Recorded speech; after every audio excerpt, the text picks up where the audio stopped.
कार्तिक महात्म्य में चौथा अध्याय। माता शारदा की कृपा लिखूं भाव अनमोल, कार्तिक महात्म्य का कहूँ चौथा अध्याय खोल।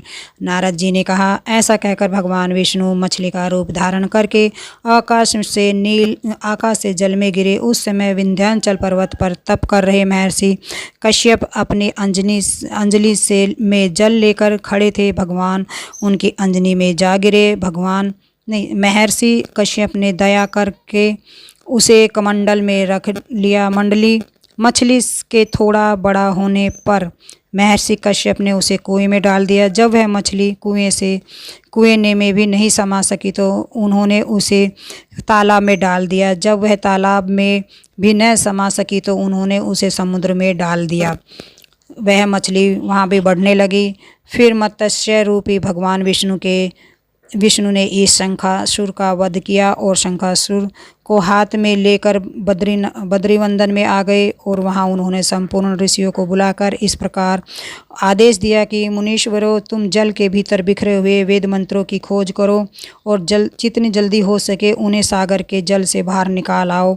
जब तक मैं देवताओं के साथ प्रयाग में ठहरता हूँ तब उन तपोबल उत्पन्न महर्षियों ने यज्ञ और बीजों सहित संपूर्ण वेद मंत्रों का उद्धार किया। उनमें से जितने मंत्र जिस ऋषि ने उपलब्ध किए उन बीज मंत्रों का उस दिन से ऋषि माना जाने लगा। तदंतर सब ऋषि एकत्रित होकर प्रयाग में गए। वहां उन्होंने ब्रह्मा जी सहित भगवान विष्णु को उपलब्ध हुए सभी वेद मंत्र समर्पित कर दिए।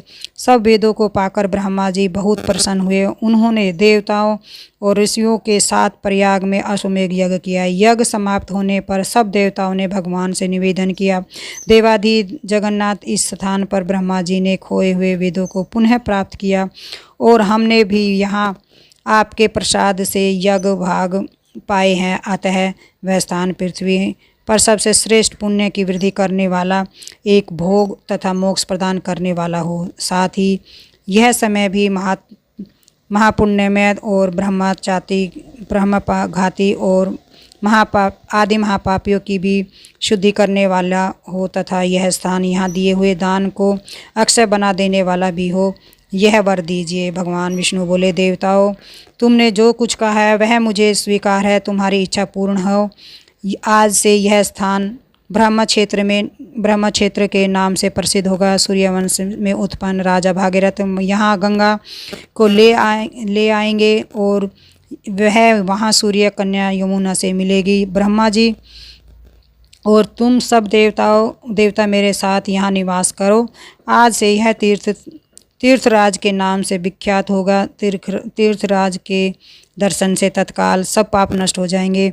जब सूर्य मकर राशि में स्थित होंगे उस समय यहाँ स्नान करने वाले मनुष्यों के सब पापों का यह तीर्थ नाश करेगा।